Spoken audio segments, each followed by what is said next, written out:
Hi, today I'm joined with Maz Singers, and today's episode is about why scaling staff is so difficult for many businesses.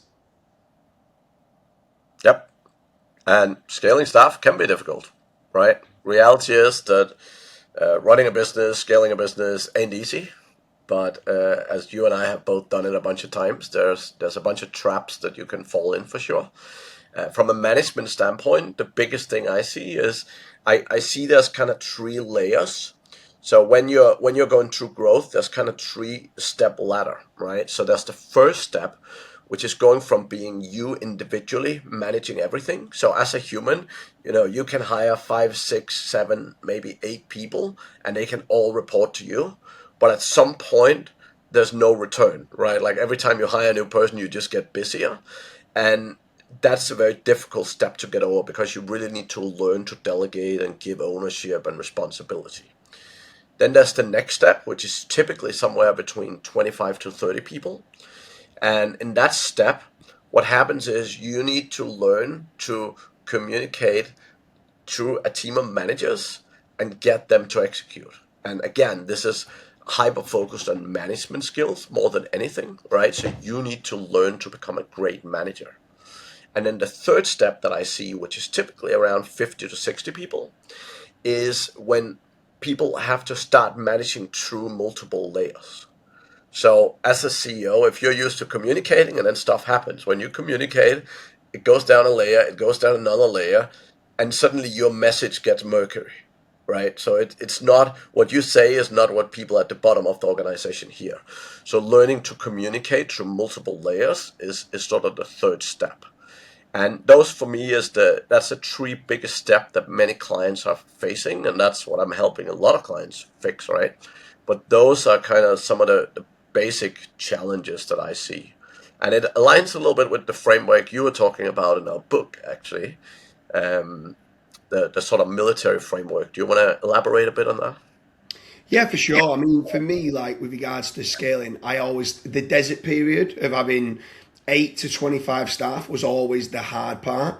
And that's actually now what I'm looking at from an investment standpoint. I'm looking at businesses that are too small to be big, but too big to be small. And that kind of area that seems to be, and this is what you always drilled into me was the core, like one of the main reasons why things start breaking.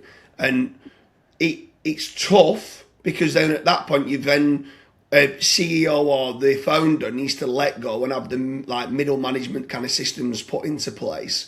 But coming to your three phases, right? So going on to phase one, founder struggles to let go, doesn't want to delegate, is a perfectionist. He can do it better than everybody else.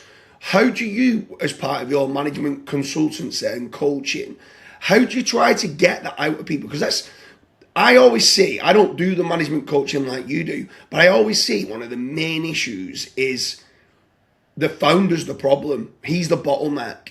And how do you manage to try and refocus his attention to be, listen, you need to, for the health of the business, you need to let go. Yeah, so actually, my experience is slightly different. My experience is not that people don't want to let go, they just don't have the right mindset or they don't know how to, right? Like, so obviously, there's some of those people who don't want to let go, but fundamentally, they don't realize that they're holding the business back, right? So what happens is that most of these small entrepreneurs still have individual contributor mindset. So their mindset is still, I was successful, I did SEO, I did this, and therefore I succeed. So they're attributing their success to what they have been doing, which is why they keep doing what they have been doing. They don't realize that their success is actually despite of what they're doing, not because of it.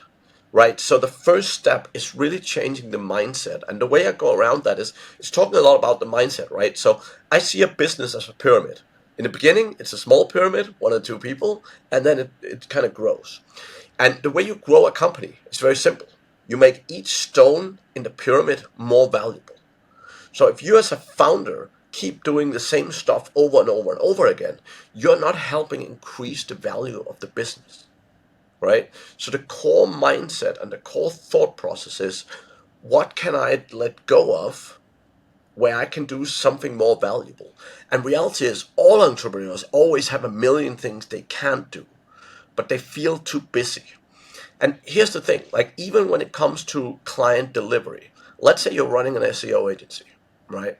And let's say you're afraid of losing a client if things are not perfect. So therefore you spend umptious amount of time double checking everything. Now here's the thing, if you stop doing that completely, and let's say you lost one or two clients, but your focus and what you were working on instead was way more valuable than those one or two clients, right?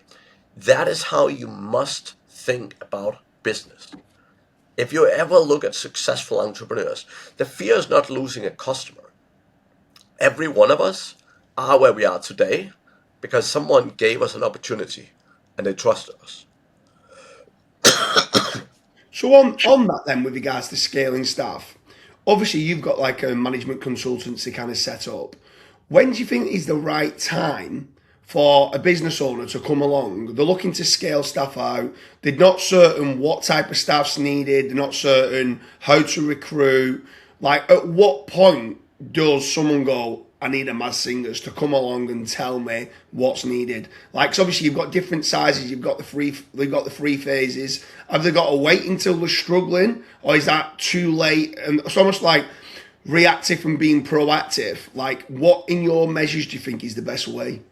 It all depends on how fast you want to grow, right? And obviously from a company standpoint, it's also a resource question because again, like let's say you're doing personal training, right? If you hire a personal trainer from day one, you're going to learn and grow faster, right? No doubt.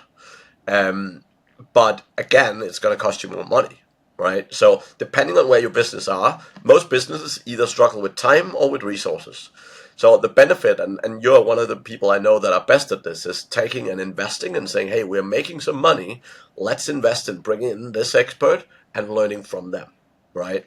Because fundamentally, like if you don't have a grand in the bank, if you want to go and spend 2 or 3 grand hiring a consultant, um, you know, that might hurt you, right? So you obviously need to make the money and the resources first, right? So typically what I recommend for someone like me, I recommend that you have a little bit experience managing people. So if it's 1 or 2 or 3 people, but at least you have tried it a little bit, because if you haven't tried it, you don't know some of the challenges that come with it. So you often get a little bit faster value when you have actually tried managing already, right? Recruitment is one of the big things. And for most business, honestly, this is success or failure. But this is one of the things that I tell business owners, you gotta learn to recruit. Because in business, there's literally, I don't believe there's any other skill that is more important than bringing the right people in around you, right? And that doesn't matter if it's partnership or employees or whatever, but learning to identify great people is so critical, right? Like I would not be where I am today if I did not have a very good set of eyes when it comes to that. Now, the problem many people have is they hire 1 or 2 people, then they come to me and they say, "Oh, I suck at hiring." And I'm like, "How many have you hired?" 2 people.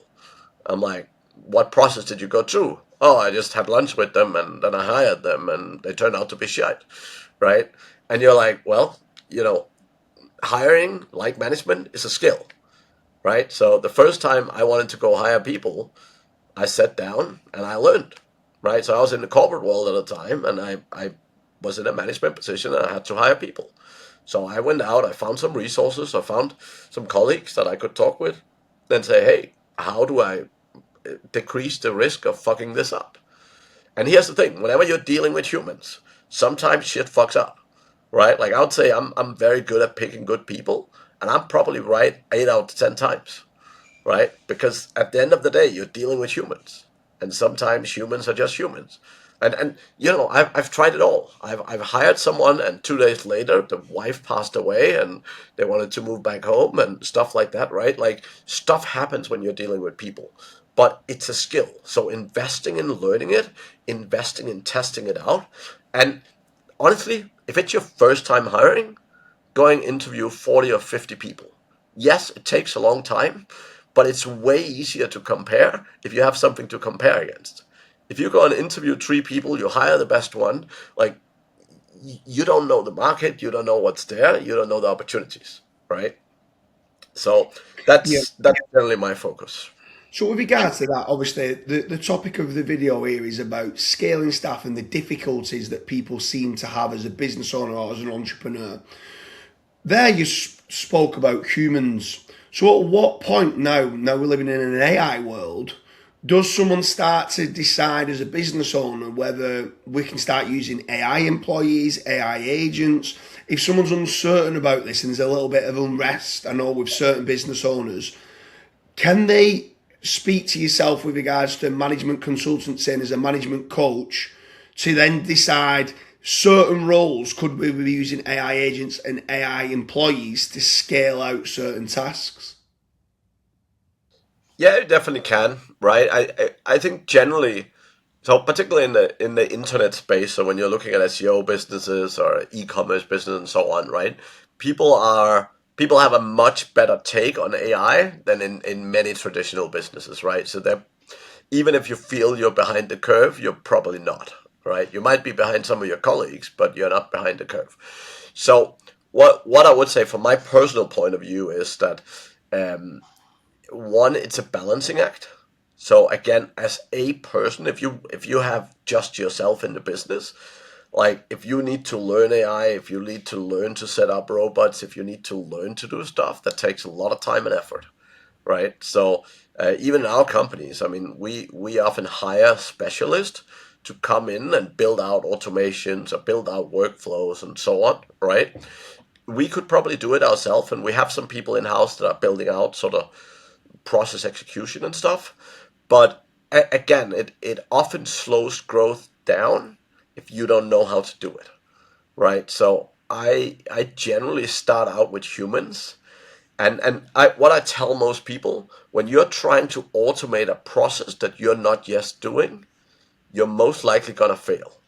Like the amount of people who is like, oh, we've never done social media, let's automate it. Like, hey, it's gonna fail because you don't know what good output look like, right? So you're fundamentally gonna try and push out stuff, but you have no idea what success is, right? And it's the same in the business, right? So what the two things I focus on personally with automation is automates things that are actually getting done, where you know what the output and what a good output looks like, and that you see that there's opportunity, like it's a recurring thing, it's automatable and so on, right?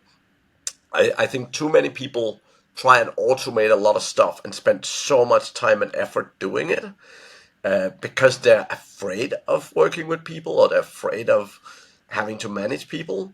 And reality is that just slows you down. Can you succeed like that? For sure. But like you and me, the goal is to make more money faster, right? And in most cases, yes, automation is great, but automate stuff that's getting done. And when you have someone doing it, right? When you have someone who is very good at doing a certain process, they're great at explaining to some expert how to do it, right? So they can help getting it done, right? Whereas you, as a business owner, if you're trying to automate everything in your business from day one, like it's probably going to take a significant amount of time for you to get anywhere. Yeah, for sure. So if anyone is a business owner and you are struggling to scale staff, Mads, how can people get hold of yourself? What's the best way to reach out and contact you? mattsingers.com or generally just Matt Singers on any social media. I'm still the only human in the world with that name, so easy to find. Because you're a madman. Anyone who's watching this, business owners, leave a comment in the comment section. Let me know what your main concerns and problems are. We'd love to get back to you. Head on over to madsingers.com and he should be able to help you with management consultancy or coaching and being able to get that mindset to be able to take the business on to the next level. Appreciate having you, Mads. Thank you. Pleasure. Thank you.